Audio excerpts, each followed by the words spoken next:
Oracle ডাটাবেজের সাথে connectivity করার জন্য আমাদের ওরাকলের জন্য আলাদা একটা ড্রাইভার প্রয়োজন হবে। তো এই ড্রাইভারটা হচ্ছে OJDBC 14 এরকম একটা ড্রাইভার। এটা একটা জার ফাইল। তো জার ফাইলটা আমাদের প্রজেক্টের সাথে অ্যাড করে নিতে হবে, লাইব্রেরির দ্যাট মিনস ক্লাস পাথের সাথে অ্যাড করে নিতে হবে। অন্যান্য কানেকশন প্যারামিটারগুলো আগের মতোই, যেমন আমরা প্রথমে ইম্পোর্ট java.sql.star ইম্পোর্টটা করে নিব। এরপরে class.forName-এর মধ্যে ওরাকল কানেকশনের জন্য আমরা লিখব oracle.jdbc.driver ওরাকল ড্রাইভার। এখানে প্রত্যেকটা আলাদা আলাদা ডাটাবেজের জন্য আমরা জানি যে কানেকশন ড্রাইভারের নাম হচ্ছে আলাদা। ওরাকলের জন্য হচ্ছে ড্রাইভারের নাম ওরাকল ড্রাইভার। কানেকশন প্যারামিটার হিসেবে আমরা ব্যবহার করব যে ইউআরএলটা ব্যবহার করব, এই ইউআরএল এর মধ্যে আমাদের একটু লিখতে হবে এরকম যে jdbc:/oracle থিন। এখানে আমরা এই থিনটাকে ব্যবহার করছি, jdbc oracle thin local host 1521। এই পোর্ট এটা সবসময় ডিফল্ট। থিন দিয়ে কানেকশন তৈরি করতে গেলে 1521 ডিফল্ট হবে, 1521 ডিফল্ট পোর্ট। কোলনের পরে যেটা আমাদেরকে লিখতে হবে ORCL। এই ORCLটা হচ্ছে আমাদের সেন্ট্রাল ডাটাবেজের নাম, অর্থাৎ যখন আমরা ওরাকলের সাথে কানেকশন ক্রিয়েট করব তখন এখানে লেখা থাকে যে @ORCL। এই @ORCLটা হচ্ছে সেন্ট্রাল ডাটাবেজের নাম। তো এই সেন্ট্রাল ডাটাবেজের নামটা এখানে থাকতে হবে। আর এখানে ইউজার নেম এবং পাসওয়ার্ড, যেটা 3টা প্যারামিটার থাকে আগের মতোই, যে প্রথমে ইউআরএল, তারপরে ইউজার নেম, তারপরে পাসওয়ার্ড। এখানে ইউআরএলটাই হচ্ছে একটু ডিফারেন্ট, সেই ইউআরএলটা আমরা দেখে নিলাম। এরপরে স্টেটমেন্টের অবজেক্ট তৈরি করে আমরা এখানে এমপ্লয়িজ টেবিল থেকে যে ডাটাগুলো আছে সেই ডাটাগুলো কুইরি করে নিয়ে এসে জাস্ট ডিসপ্লে করব। তো ডিসপ্লে করার সময় এখানে আমাদেরকে আরেকটা জিনিস মনে রাখতে হবে, সেটা হচ্ছে যে ডাটাবেস থেকে যখন কুইরি করা হয় অবশ্যই সেটা স্টেটমেন্টের মাধ্যমে, এবং এখানে মেথডটার নাম হচ্ছে এক্সিকিউট কোয়েরি। ইনসার্ট এবং আপডেট করার জন্য মেথডের নাম হচ্ছে এক্সিকিউট আপডেট, আর সিলেক্ট কোয়েরি চালানোর জন্য মেথডের নাম হচ্ছে এক্সিকিউট কোয়েরি। তো যখন আমরা এই কোয়েরিটাকে এক্সিকিউট করব, এক্সিকিউট করার পরে এই যে ডাটাগুলো আসবে সেই ডাটাগুলো একটা রো বা রেজাল্ট সেট আকারে আসবে। সেই রেজাল্ট সেটটাকে ধরে রাখার জন্য তখন আমাদের এই পাশে একটা রেজাল্ট সেটের অবজেক্ট লাগবে। আমরা এখানে নাম দিলাম result set RS। Result set, connection, statement এরা সবাই java.sql এই প্যাকেজের মধ্যে থাকে। এরপরে এই রেজাল্ট সেটের ভিতরে যে রো আসলো সেই রো এর মধ্যে আমাদেরকে একটা লুপ চালাতে হবে। আমরা এখানে লিখলাম while rs.next। rs.next এটা ততক্ষণ পর্যন্ত ট্রু রিটার্ন করবে যতক্ষণ এই রেজাল্ট সেটের মধ্যে রো থাকবে।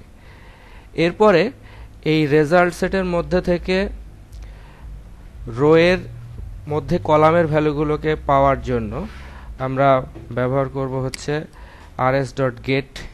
এখানে প্রথমত এখানে বিভিন্ন ধরনের মেথড ব্যবহার করা যায়, যেমন আমরা ওই কলামের ভ্যালুগুলোকে যেই টাইপে রিড করতে চাই সেই টাইপের মেথড ব্যবহার করতে হবে। যেমন ইন্টিজার হলে getInt, স্ট্রিং হলে getString, এরকম বিভিন্ন ধরনের মেথড এখানে আছে। যেমন সেটের জন্য যেরকম মেথড আছে, গেট করার জন্য এরকম ওই নির্দিষ্ট টাইপের মেথড আছে। তো আমরা এমপ্লয়িজ টেবিল থেকে এখানে কেবলমাত্র 1, 2 এবং 3 এই 3টা কলামের ভ্যালুগুলোকে জাস্ট কনক্যাট করে একটা জাস্ট ডিসপ্লে করব, জাস্ট দেখার জন্য যে আমাদের কানেকশনটা তৈরি হয়েছে কিনা। আর এইখানে ট্রাই ক্যাচ ব্লকের মধ্যে আমরা এখানে কানেকশন বা আদার্স অবজেক্টগুলো যেহেতু আলাদাভাবে তৈরি করি নাই, সেজন্য আমি এইখানেই এটাকে ক্লোজ করে দিয়েছি। যদিও এখানে ক্লোজ করাটা রিকমেন্ডেড না, রিকমেন্ডেড হচ্ছে একটা ফাইনালি ব্লকের মধ্যে করা। তো আমাদের এখানে আলোচ্য মূল বিষয় হচ্ছে যে কিভাবে আমরা ওরাকলের সাথে কানেকশন তৈরি করব।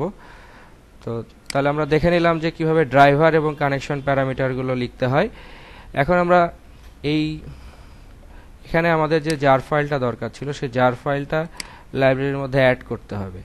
তো যদি জার ফাইলটা লাইব্রেরির মধ্যে না থাকে তাহলে কি ধরনের ইরর আসে আমরা সেটা একটু দেখে নেই, যে এই ড্রাইভারটা নট ফাউন্ড, অর্থাৎ এক্সেপশনটার নাম হচ্ছে ক্লাস নট ফাউন্ড এক্সেপশন। যদি ড্রাইভারের ক্লাসটা না পাওয়া যায়, এই যে এই ড্রাইভারের ক্লাসটা, তাহলে দেখাবে যে class not found exception.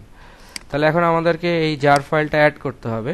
Add করার জন্য যেহেতু এটা এক্সটার্নাল জার, সেজন্য আমরা যাব হচ্ছে add jar folder. Add jar ফোল্ডারে ঢুকে আমরা এখান থেকে আমাদের যে লোকেশনে জার ফাইলটা আছে সেই লোকেশনটা চুজ করে ওই জার ফাইলটা চিনায় দিব এবং এটার সাথে অ্যাড করে দিব। আমরা এখানে অ্যাড করে দিলাম। অ্যাড করে দেওয়ার পরে যেহেতু আমরা এখানে এমপ্লয়িজ টেবিল থেকে কুইরি করেছি, সুতরাং এমপ্লয়িজ টেবিল থেকে ডাটাগুলো রিট্রিভ হয়ে এখানে ডিসপ্লে হবে। আমরা দেখতে পাচ্ছি যে এমপ্লয়িজ টেবিল থেকে কানেকশন তৈরি হয়ে গেছে। এমপ্লয়িজ টেবিল থেকে ডাটাগুলো এইভাবে ডিসপ্লে হচ্ছে।